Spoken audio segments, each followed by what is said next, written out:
Hello again. Just thought I'd do a brief video today on the basic equipment you're going to need for land navigation while you're out there, besides the typical GPS. First off, you're going to see what I've laid down in front of me is a topo map. This is actually for part of the area I hunt up north in. I have inside a rubberized roll-up map case. Purchased this through U.S. Cavalry. It's made by Rain. I actually have two of them. One I'm going to have for my local area that I hang out in, as well as the one for up at camp. I'm going to order a couple more maps this week. I get mine from my topo online, roughly around $14 for a 24 by 36 map, so that's not too bad, plus your shipping and handling. But what I'm going to tell you today is just some of the basic equipment you're going to need in order to use your topo map successfully. And first off, you're going to need, of course, like I showed you yesterday, some form of a compass. This is my Sunto MC2 Global.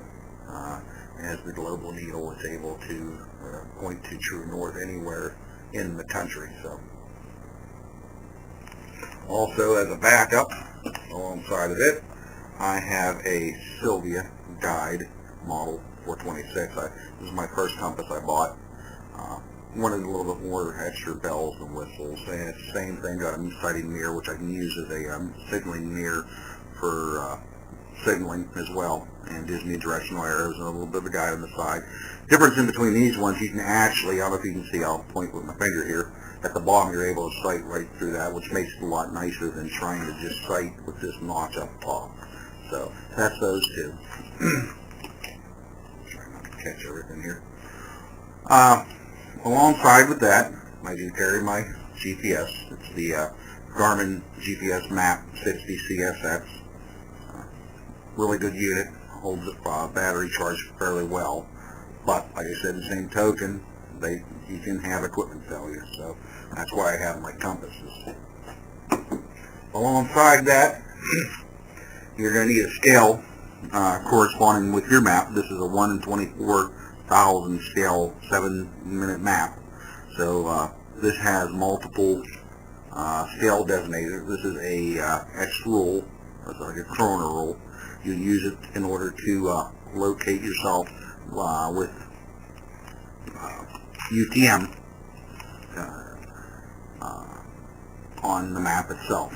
So, alongside that, I went ahead when I ordered that through Map Tools with some extra cards.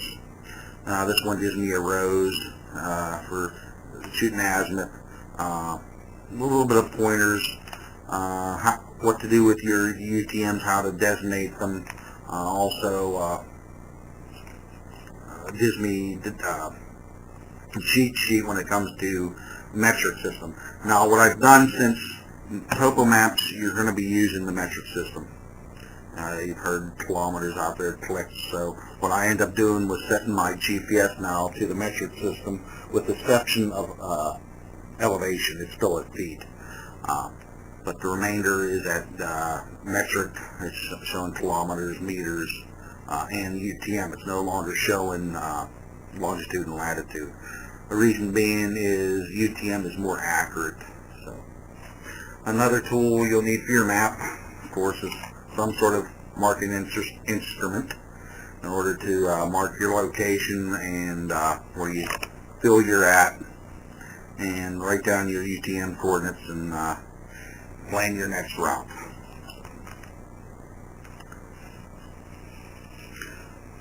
When it comes to using the GPS and, map and compass, you're going to need to know your distance. Everyone should go out, find yourself either a football field or a gun range that's got a 100-yard range or a 100-yard football field, and you need to walk just at your normal pace and count every other step, and that is going to be a pace count.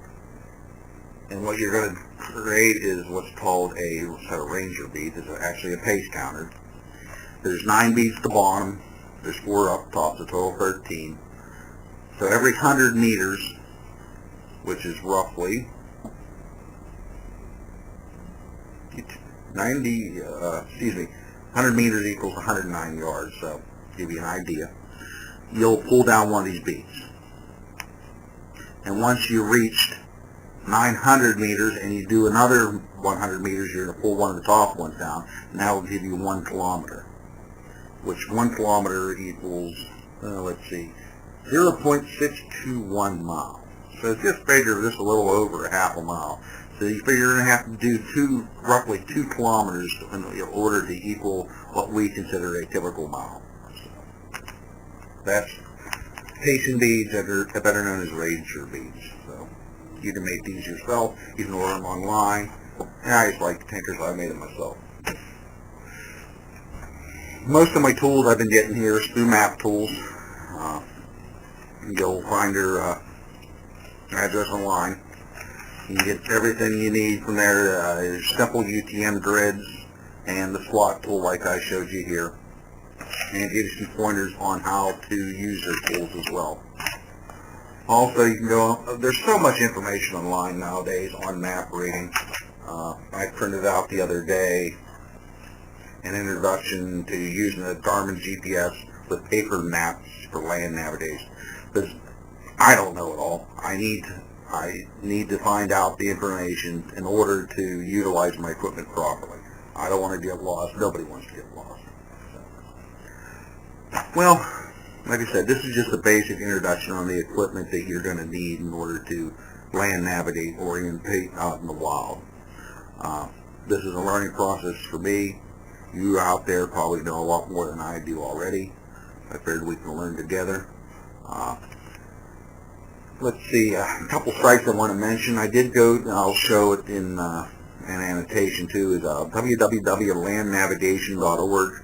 It's mostly using the lymphatic compass like the military uses, but gives a bunch of great information on how to navigate everywhere from the compass up to advanced navigation. It's an excellent site. Also, there's a couple YouTube channels you need to check out. They have a lot of good information on land navigation as well. I did mention one yesterday, as is with Bindle Stitch. He's with Tory Knives, as well as Dave Canterbury of Wilderness Outfitters. He's done quite a few segments on map reading skills as well. So I thank you for taking the time to watch my videos. Hopefully they get better as we go along. I keep getting more subscribers as the days go by, so I thank you once again. So everyone have a wonderful day, and look forward to seeing your videos and learning from one another.